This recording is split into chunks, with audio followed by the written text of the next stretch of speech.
الله أكبر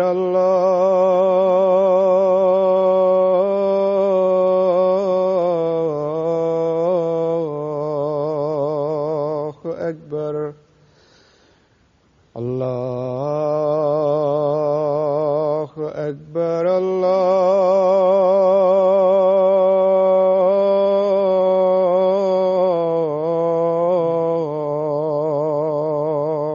أكبر.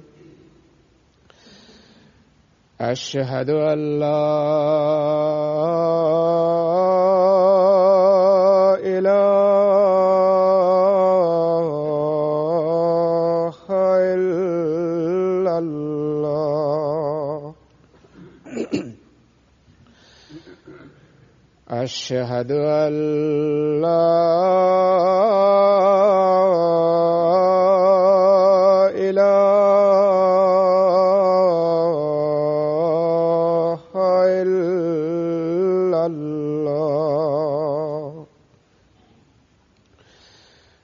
أشهد أن محمدًا رسول الله.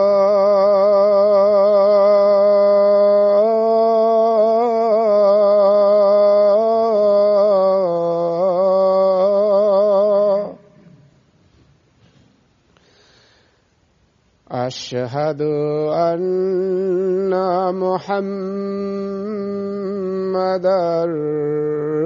رسول الله. حي على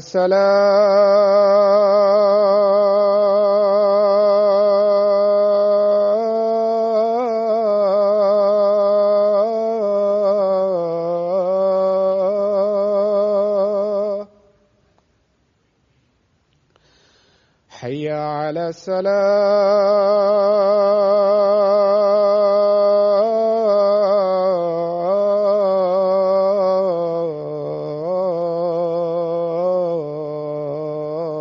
الصلاة. حي على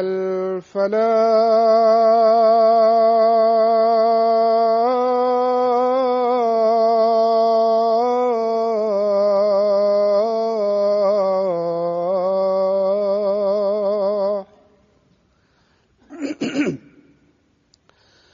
حي على الفلاح.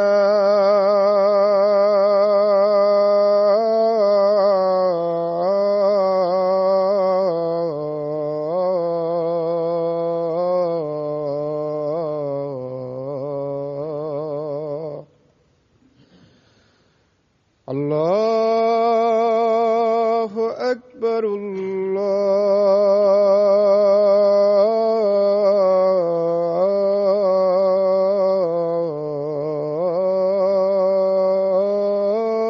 الله أكبر. لا إله إلا الله.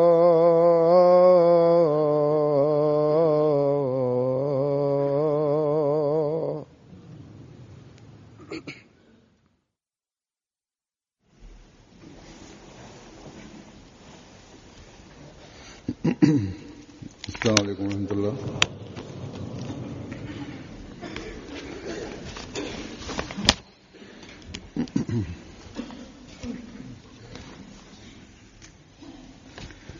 أشهد أن لا إله إلا الله وحده لا شريك له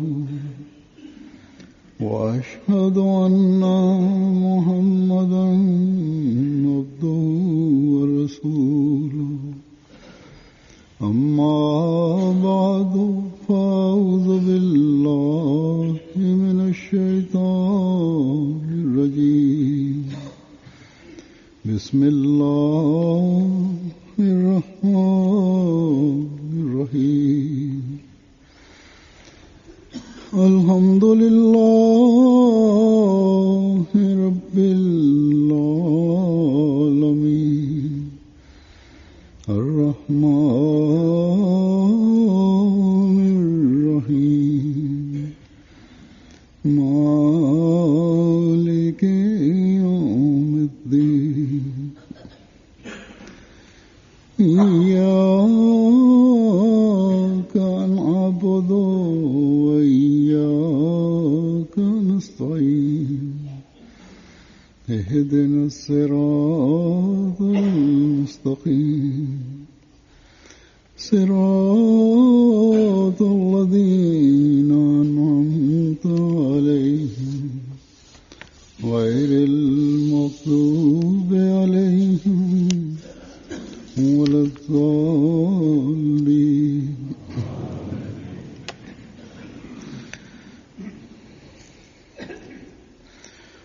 गुज़श्ता खुतबे में ये जिक्र हो रहा था कि अमली इस्लाह के लिए जो रोकें राह में हायल हैं. Bismillahirrahmanirrahim.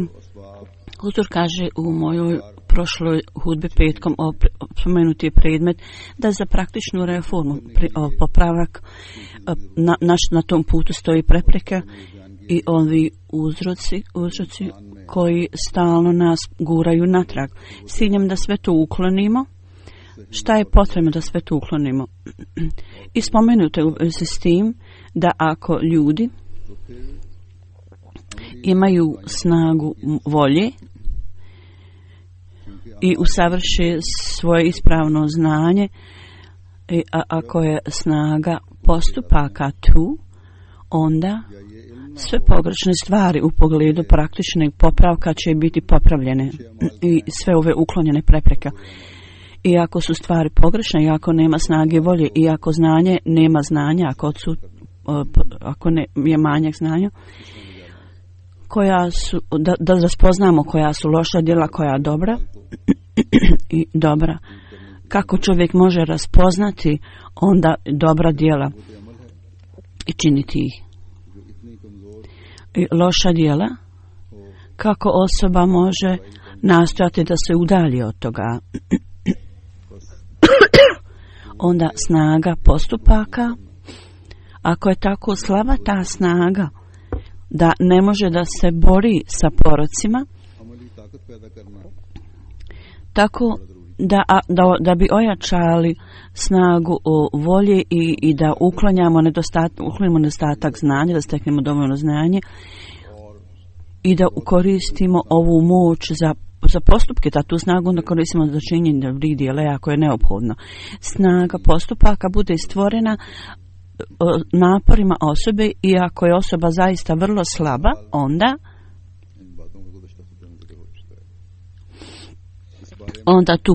je tu potreba za pomoć izvana. U svakom slučaju, ovo su stvari koje su spomenute u prošloj hudbi. U pogledu toga,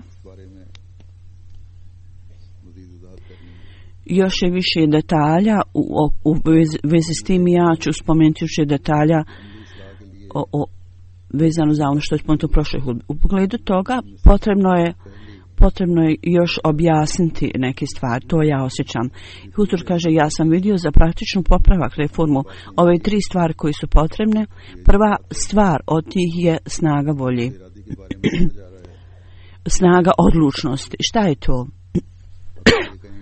Prema nekima od nas ovo će biti vrlo strano, će izgledati da u pogledu snage volje, šta je to? Šta je snaga volje? Većina ljudi će reći da sama riječ snaga volje ili odlučnosti sama riječ sebe objašnjava da snaga volje čini određene stvari i osposobljava osobu da nešto čini. i nešto da upotpunimo i nešto obavimo, potrebna je snaga volje. Šta je ta snaga volje? Neki ljudi pitaju zašto je pitanje to. Treba da bude jasno u ovom pogledu i Hazret Muslima od radijallahu anhu je vrlo lijepo objasnio ovu tačku. Da snaga volje, značenje toga je u skladu prema postupcima, ona se drugačije mijenja.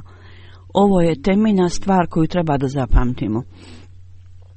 I kad budemo imali na umu ovu tačku, samo onda ćemo biti u stanju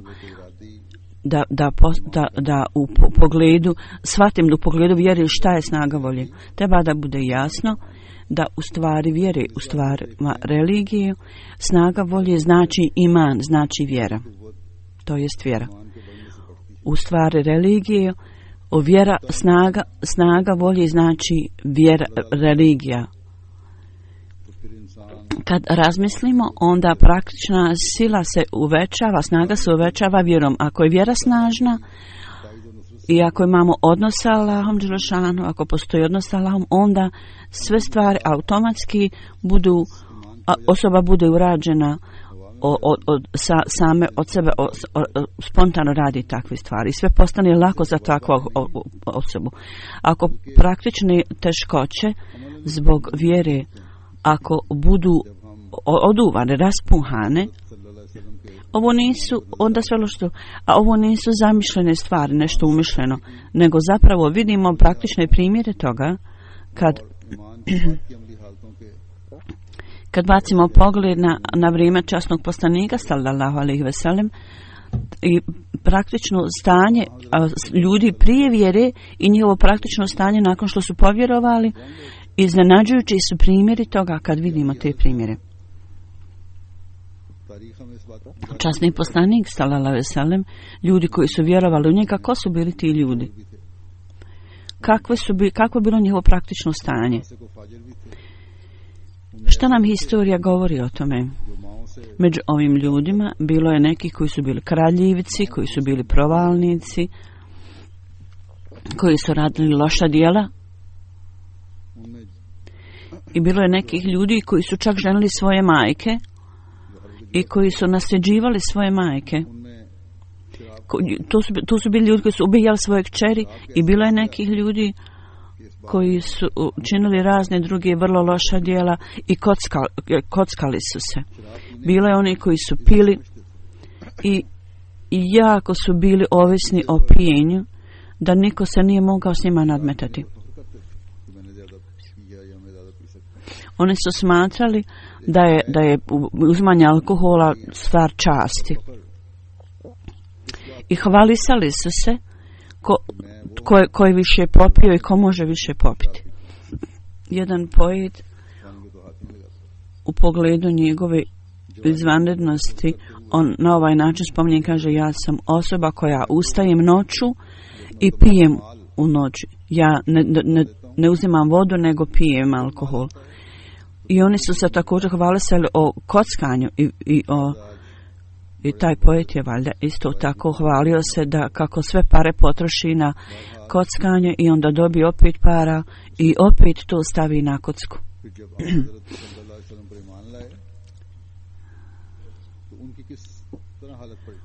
Možda ni najveći kockar danas neće tako biti spominjala. Takvo je bilo stanje ljudi u to vrijeme. Međutim, kad su povjerili u časnog poslanika sallallahu alejhi ve sellem, kako su oni preobrazili, preokrenuli svoje stanje, promijenili. I kako je snažna bila njihova volja, koja je njima bila podarena zbog snage njihove vjere. Ovi primjeri su zabilježeni u historiji i iznenađeni smo kad to pročitamo, kako su oni brzo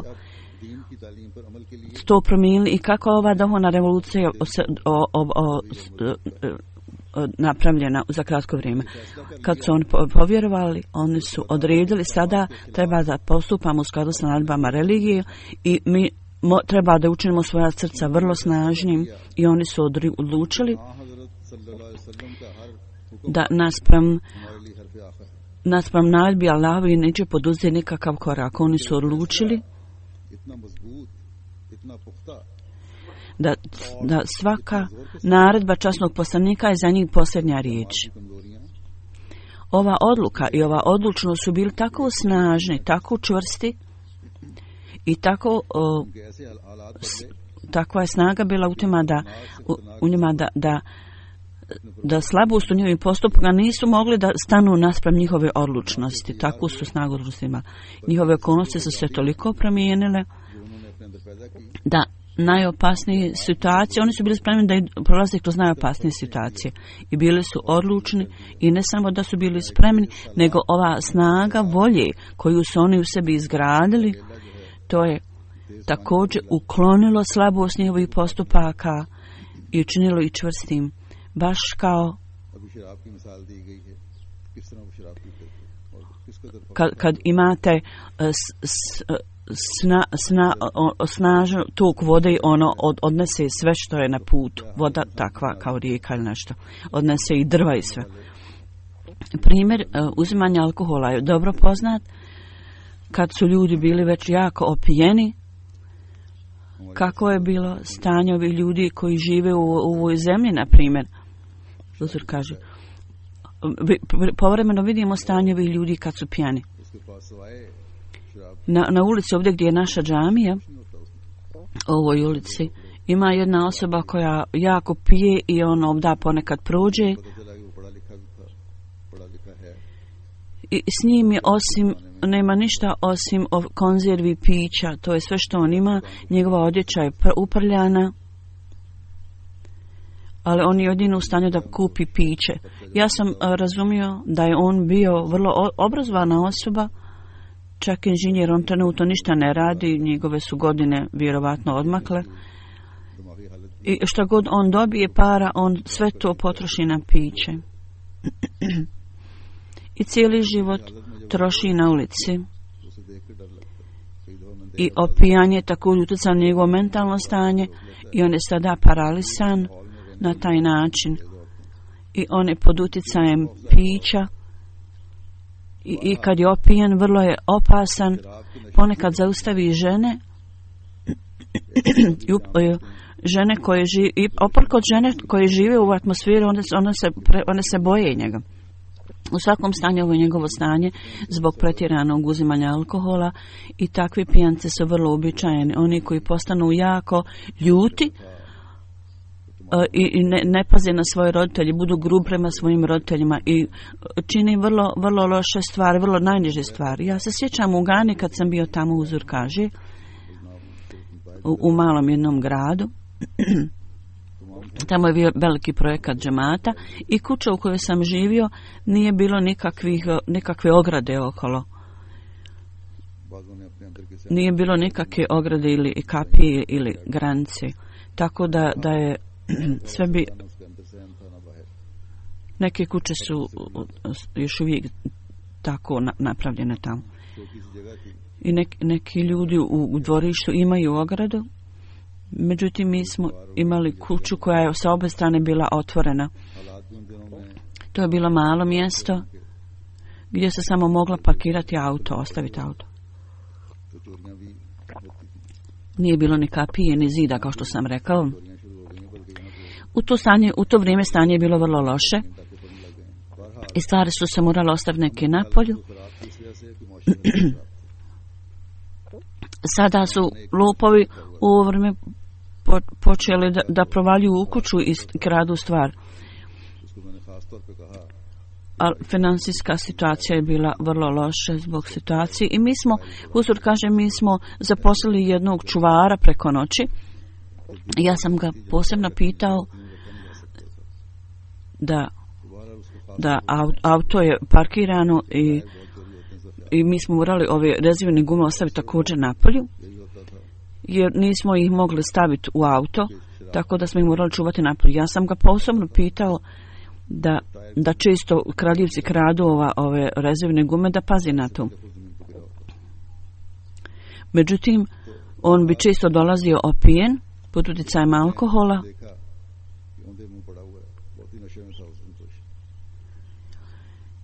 i dok bi iznosio ova gume napolje iz kuće, on bi pao napod na tlo. Jedan dan ja sam ga vidio da je toliko bio pijan i mislila sam se kako on dužnost može obaviti. On samo priča besmislice. I u to vrijeme ja nisam ništa rekao jer nisam htio da nešto uvredljivo kaže. Narednog dana, kad je malo manje bio pijan, ja sam rekao mu da može ići, da je otpušten.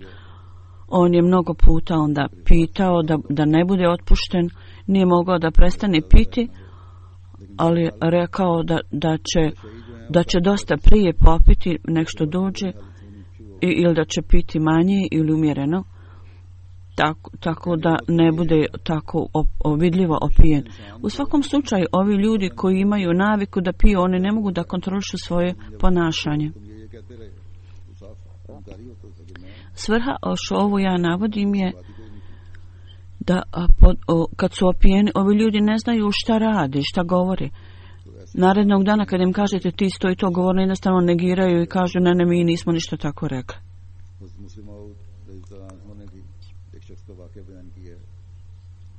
Ima ljudi inače koji su dobri i kad se otrizni, oni ne vjeruju da su radili ono što im se kaže da su radili, da su govorili.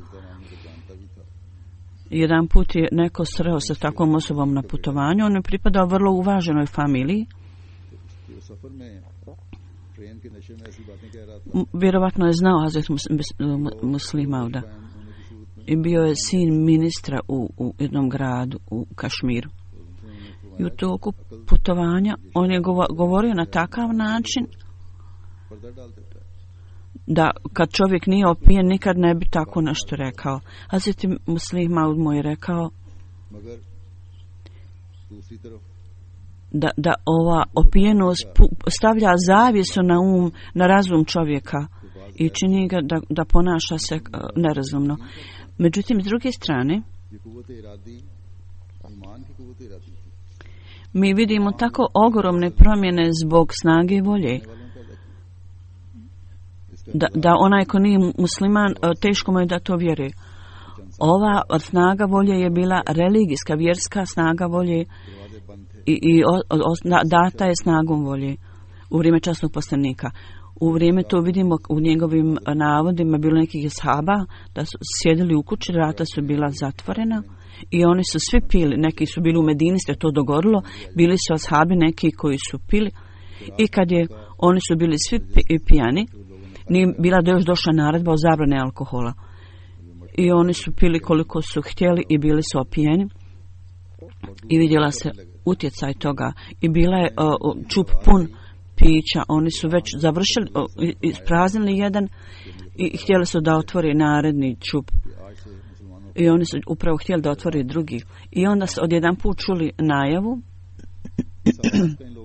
da je časni poslanik sallallahu alejhi ve sellem rekao da je Allah dželešanuhu mu naredio da danas za muslimane je zabranjeno uzimanje alkohola i opojnih sredstava. Čim su čuli to, jedan koji je bio opijen nije bio pri sebi, nije bio priseban, jer rekao je da ustane neko i da otvori vrata i da izađe i da iznađe ovoj najavi, je li to istina. I među onim ljudima koji su pili, neko izašao napolje da iznađe. Upravo je mislio od koga da pita ovoj najavi. Međutim, druga osoba koja nije bila opijena, koji nije pio, on je uzeo svoj štap i udario po čupu i razbio ga u komadiće. Neko je rekao, trebalo si prvo pitati šta je značenje ove najave, koja je svrha i za koga je ova naredba. On je rekao, ne, prvo razbijte čup i onda iznađite, vidite šta je stvarnost suština ove naredbe. On je rekao, kad sam ja čuo glas, poruku časnog poslanika, sallallahu alejhi ve sellem, ja ću prvo udovoljiti tome, postupiti po tome i onda ću vidjeti kakvi su detalji toga i koja su ograničenja i tako dalje. Ovo je velika razlika koju vidimo kod ashaba časnog poslanika sallallahu alejhi ve sellem. Spomenuto je ranije da ljudi koji su pretjerano pijani, kako je stanje tih ljudi. Svaka osoba pod utjecajem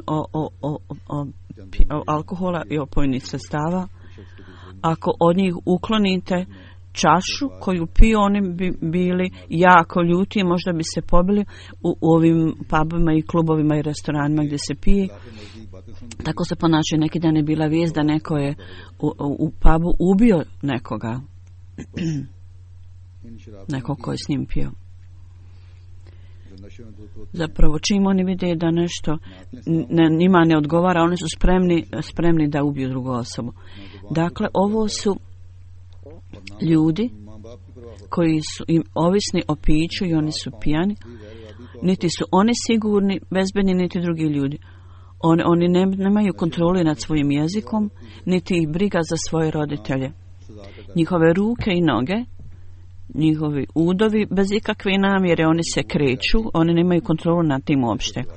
I uticaj opijenosti u tom stanju nemaju nikakvog poštovanja prema zakonu ili kazni. Međutim, snaga volje ashaba časnog poslanika sallallahu alejhi ve sellem, to nadvladala je njihovo stanje opijenosti. Uprkos činjenici da su oni bili pod utjecajem alkohola, u tom momentu oni su čuli da je časni poslanik sallallahu alejhi ve sellem rekao da je Allah dželešanuhu mi je naredio da je uzimanje alkohola potpuno zabranjeno za muslimane. I oni su odmah, njihova opijenost je tu odmah prestala. Oni su prvo razbili čup sa alkoholom i onda su pitali o detaljima ove naredbe kako je značenje. Njeno značenje. Ovo nije situacija bila sa jednom kućom ili s nekim ljudima. Ovaj ko prenosi kaže da je bilo toliko puno kuća u Medini u kojima su ljudi sjedili i pili, i kad je ova naredba stigla, najava stigla, oni su porazbijali čupove alkohola i vina, tako da je ulicom Medine tekao alkohol. Kako je iznenađujuća stvar? Iznenađujuća stvar je to da su oni svi porazbijali. Njihova snaga volje je takva koja kad se jednom stvori takva volja, nikakva prepreka ne može stati na put čovjeku. Zapravo ova snaga volje dominira nad svim. U drugim riječima možemo reći da snaga volje, ako ljudi to imaju, to su ljudi koji su zaista šampioni ovog svijeta i u koju god strane oni se kreću i koju god stranu žele da idu, šetan uvijek se mora njima predati. I ako su planine prepreka pred njima, oni to razbiju u komadiće. Kao što se komad sira izreže u komadiće. I ako postoji namjera, i ako postoji snaga volje, i tako onda je to znači snaga vjere je tu prisutna, onda za popravljanje, za reformu postupaka ljudi nema nikakve potrebe da onda prihvataju kakav drugi put. Snaga volje će raditi i djelovati. Prije nekoliko godina, stotina godina, ta reforma, ta snaga volje je zapravo bilo to što je uzrokovalo, što je donijelo do takve snažne reforme duhovne revolucije. Na tako velikoj skali takva snaga volje i takva duhovna revolucija kakva je nastala ne može se vidjeti u svijetu. Međutim, neki slični primjeri su tu prisutni koji su među velikim sljedbenicima časnog poslanika i među sljedbenicima istinskog sluge časnog poslanika obučanog Mesija alejhi selama vidimo takve iste stvari. Iako takve strateški nisu tu, međutim on je rekao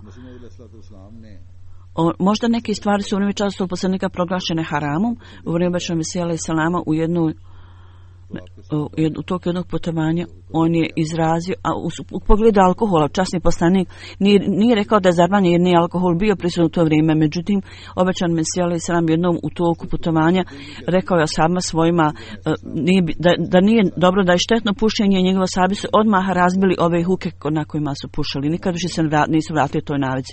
I neki također nakon prihvatanja Ahmedijata sve poruke koje imaju, jako je mnogo primjera toga da kad prime Ahmedijat oni to napuste.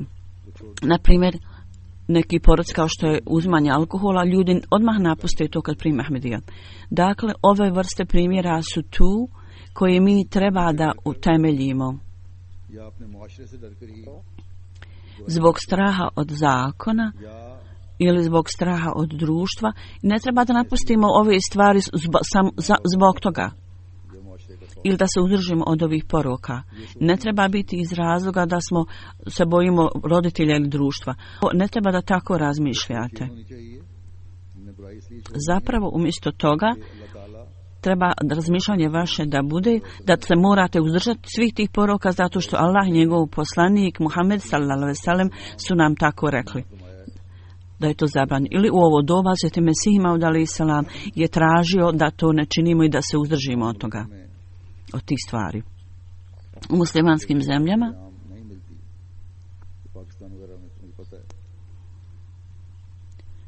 iako alkohol nije na raspolaganju tako slobodno, u Pakistanu se ne može prodavati otvoreno, međutim tajno ljudi pripremaju takvu vrstu pića kao poznata kao lokalna vrsta opijenja i vrlo je opijajuće, ima dosta alkohola u sebi. I bogati ljudi naravno aranžiraju ove vrste da se napravi ovako jaka opojna sredstva. Ja sam vidio studente na univerzitetu, neki lijekove protiv kašlja ili slično, koji imaju alkohola dosta, oni ponekad to koriste kao piće i onda budu pod utjecajem toga i imaju loše djelovanje toga. Neophodno je za Ahmed i muslimane da budu vrlo oprezni u ovoj atmosferi. Kroz snagu volje oni se moraju uzdržati od svih ovih slabosti i poroka. Sada u zapadnim zemljama, osim ove vrste opijanja koja je vrlo opasna, u ime onih što puši se u Turskoj ima one šiša. Oni pravi aranžmane, pogotovo u muslimanskim restoranima napravi aranžman za pušenje i to je vrlo opijajuće, posebna vrsta huke. Jer to ja sam saznao, uzor kaže da neki mladi ljudi i mladići, djevojke, oni koriste ovo u šišu i kažu nema tu opijenosti. Ili ako to koristimo rijetko, ponekad u nekim prilikama to nema lošeg utjecaja. Zapamtite međutim da upotreba nečega povremeno vi ćete steći naviku i onda ćete podleći velikom opijanju i trovanju i bit će vrlo teško za vas da se vratite natrag. Tako da od samog početka morate koristiti svoju snagu volje i morate napustiti ove loše stvari. I za ovu svrhu morate paziti na svoju vjeru. Ako imate snagu o vjeri, snažnu vjeru, to će stvoriti u vama snagu volje koja će vas osposobiti da donosite velike odluke kao što vidimo u primjerima ashaba časnog poslanika sallallahu alejhi ve sellem. Inače, zakon ne može zaustaviti ove stvari. Sve skupa, kao što sam rekao, u Pakistanu ljudi mogu kupiti, mogu urediti na razne druge načine ilegalno. U Americi bilo je nastojanje da se to otvoreno zabrani alkohol. Međutim, ljudi su onda prihvatili druge puteve i počeli su piti i pili su zapravo špirit i onda je to vrlo imalo loše utjecaj i neki od njih su čak umrli. Tako da su pronašli druge pitanje. Muslim Maud je rekao oni nisu imali snage vjere, zato što snaga svjetskog zakona im nije bila od koristi i zbog opijenosti oni su morali zbog navike da piju, oni su prihvatili drugi način i to imalo loše utjecaj na njih. I kad onda su doktori im odobravali neku količinu alkohola da piju kao da im pomogne, onda doktora je tražio da mora imati neko opravdanje što im daju te recepte. Hiljade doktora, da bi uvećali svoj prihod, počeli su da izdaju lažne recepte. Takvi doktori koji nisu imali dobru praksu počeli su zarađivati pare na taj način da izdaju lažne recepte. Konačno je došlo vrijeme onda da je zakon morao da se preda i da bude napušten. Zakon. Sada, uz odobrenje vlade, alkohol je dostupan u neku granicu godina 21, 18, 16 ili tako. Ponekad oni također od 16 godina mogu dobiti piće. Dakle, ovo su samo izgovor, sve izgovor. Da se prekriju slabosti vlastitog zakona. Kako se više sve razvijaju, oni popuštaju ovim porocima i oni su napravili zakon u skladu s tim. Oni ne mogu da zaustave ove poroke i onda su donijeli drugi zakon. Međutim, o Allahovim naredbama, porok koji je porok, uvijek je porok, nema promjene u tome. Allah dželle šanuhu nije primoran onome što mi volimo ili ne volimo, što ljudi vole ili ne vole. Zapravo, da popravimo svoje postupke, mi moramo da se pokorimo zakonu Allaha dželle šanuhu. I ova disciplina i ovo udovoljavanje, držanje ovim naredbama, mi možemo to udovoljiti, držati se ovih naredba kad je naša vjera snažna u ovom razvijenom svijetu.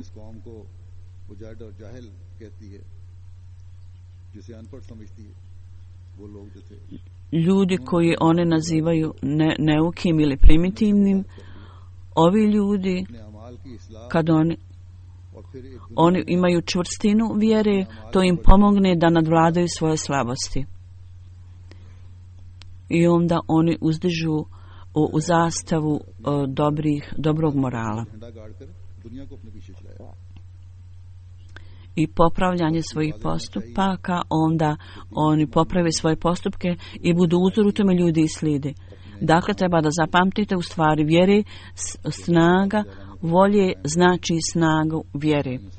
Ako je to tu, ako slijedite dobra djela, onda ćete slijediti dobra djela i uzdržati se od poroka. I skupa s tim, kao što je spomenuto, tu je snaga znanja.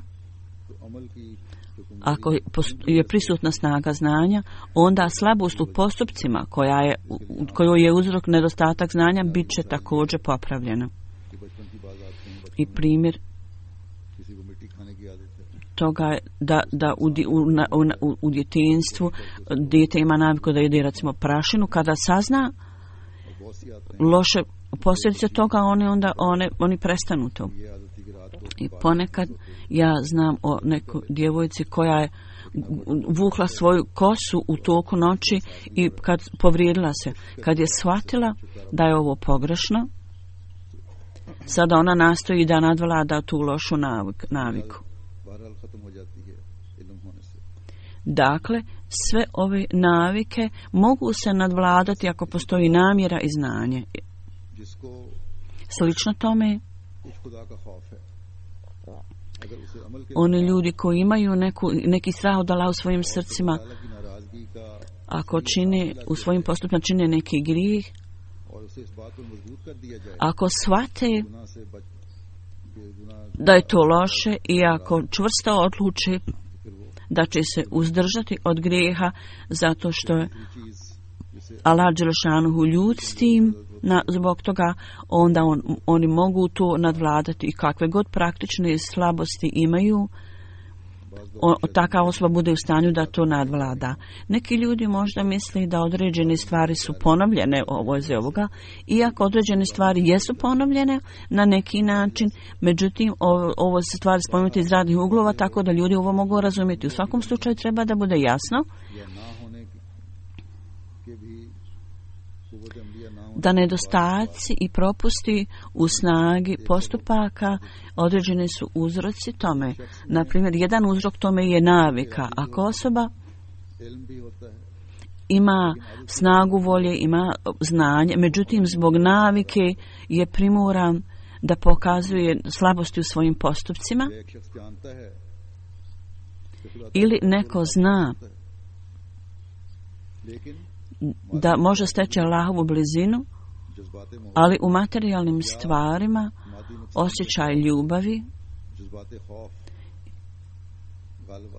ili osjećaj fizičkog gubitka, ove stvari ga nadvladavaju. I on sebe liši blizine Allahove. Dakle, za takve ljude, umjesto unutrašnji, za njih treba biti dostupna i data im neka vanjska pomoć.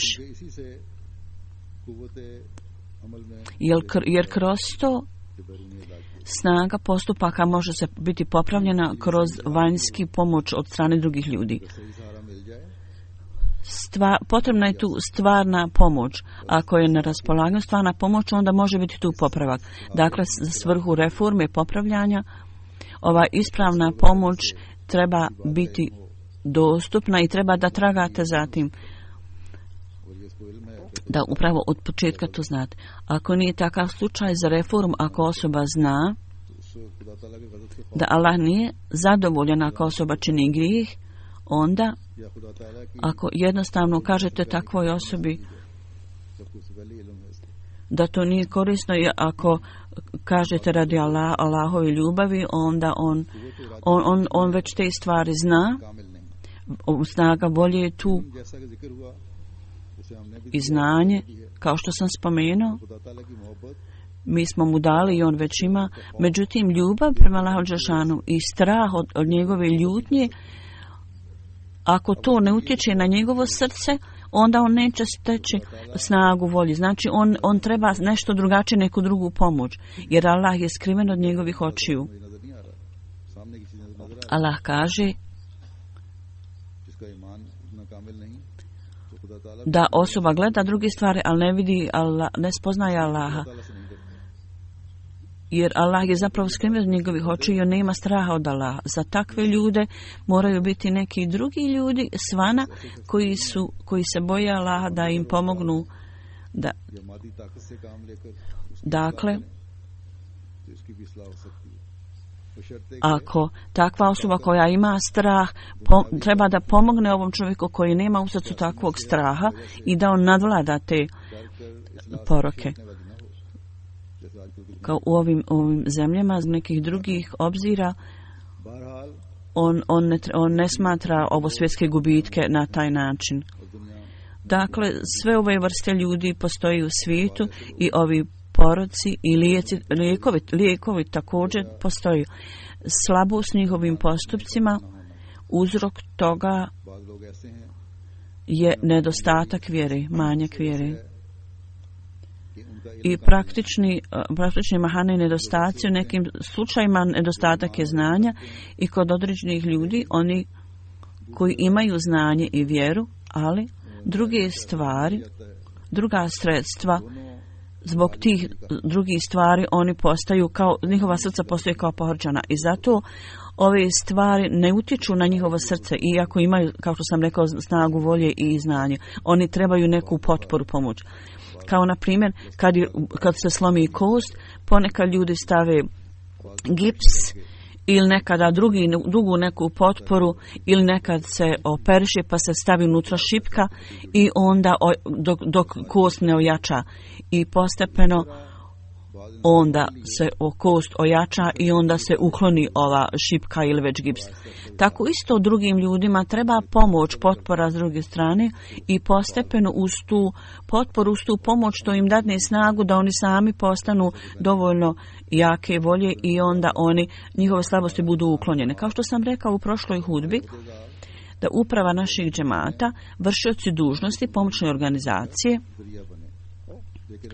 oni trebaju postati sredstva da ljudi uklone svoje slabosti. Ako u sve ove stvari ljudima nedostaje snaga volje, vršioci dužnosti i drugi ljudi isto tako, i ako nedostaje znanje, trebate im pomoći. I ako postoji praktična slabost, kako oni, ako kod vršioca dužnosti zapravo nedostaje ovo, kako oni mogu pomoći drugim ljudima. Zato što radi napretka džemata svaki dio uprave mora uzeti učešće i svaki pojedinac treba da čini sve što najbolje može da popravi svoje stanje i da pazi na svoje prijatelje i svoje bližnje, svoju rodbinu, i ovi ljudi koji su slabi treba da prime pomoć drugih ljudi, tako da svaki član zajednice, svaki član džemata može da se uzdigne do visokog standarda praktičnog popravljanja i da postane onaj koji dobiva Allahovu pomoć, da Allah dželešanu sposobi nas sviju da tako učinimo. Poslije džume namaza ja ću klanjati dženazu namaz u odsustvu. Vrlo je tužno da je Arsan sahib, sin Mohamed Server sahiba iz Ravalpindije, bio 14. januara ubijen. Inna lillahi wa inna ilaihi rađiun. Allahu pripadamo i njemu ćemo se vratiti. Ovaj događaj se ovako dogodio.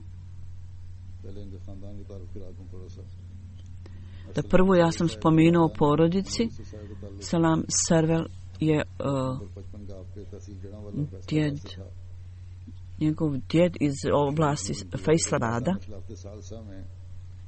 i otac i djed su 73. godine dali zavid bajata, i majka je bila mu rođeni Ahmedi.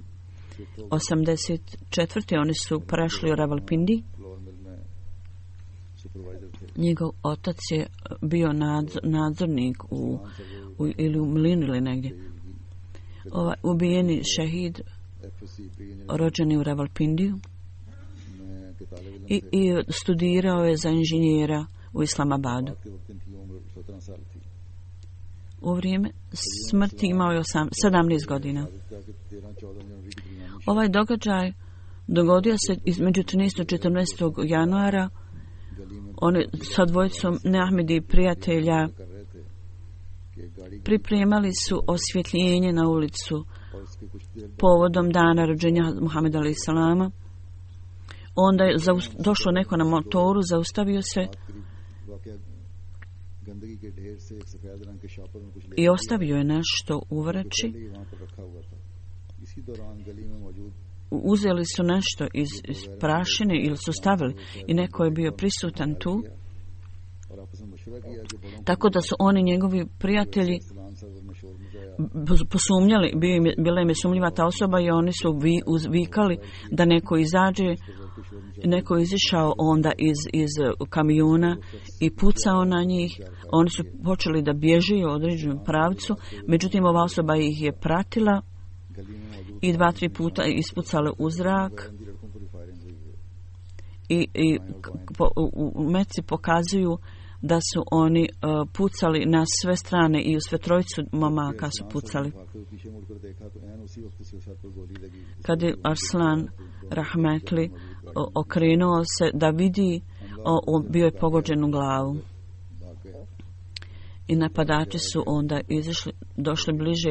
Arslan sahib, oni su pobjegli zapravo napadači, i ovog momka su odvezli u bolnicu, i oni su pokušali da, doktor su uradili sve što su mogli, rekli su da je vrlo teško za njega da preživi jer je pogođen u mozak. Poslije 3 sata on je umro. Inna lillahi wa inna ilaihi rađiun. On je bio vrlo popularan i poznat Ahmedi.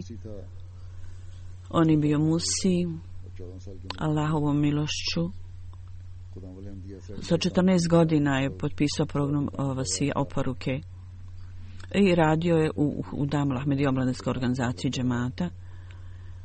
Ranije je bio aktivan u Atfal Ahmedija, njegova braća i otac, svi su aktivni, služe u raznim svojstvima u džematu. Kajcam u Ravalpindiju kaže da Arslan i sva njegova braća su vrlo aktivni članovi omladinske organizacije u Damul Ahmedija i uvijek obavljaju razne dužnosti u služenju džematu. On kaže, oni bi dolazili u moju kancelariju i čitao bi knjige, ovaj mladić, obećanom se alejhi selama, redovno je bio u namazu i plakao bi na namazu i redovno bi klanjao džuma namaz. Iako su bile ograničenja, međutim, on je redovno prisustvovao džumi i davao članarinu redovno Allahovom milošću. Da Allah uzdigne položaj ovog umrlog Arslan Salvar Sahiba i svih onih ljudi koji su vezani za njih, da im Allah dadne utjehu i mir. Otac mu je sekretar davati lila, a majka i ima majku, ima tri braću. Jedan je u Americi, jedan u Njemačkoj. Ovi su ljudi ostali iza ovog umrlog, da im Allah svi dadne utjehu.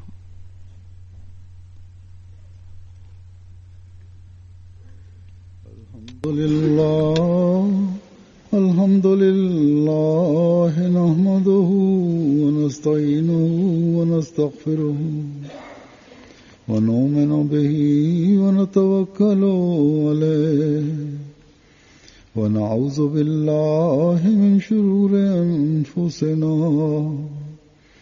wa min sayyiati a'malina. من يهده الله فلا مضل له ومن يضلل فلا هادي له ونشهد أن لا إله إلا الله ونشهد أن محمدا عبده ورسوله. عباد الله رحمكم الله إن الله يأمر بالعدل والإحسان وإيتاء ذي القربى وينهى عن الفحشاء والمنكر والبغي يعظكم لعلكم تذكرون. اذكروا الله يذكركم وادعوه يستجب لكم ولذكر الله أكبر.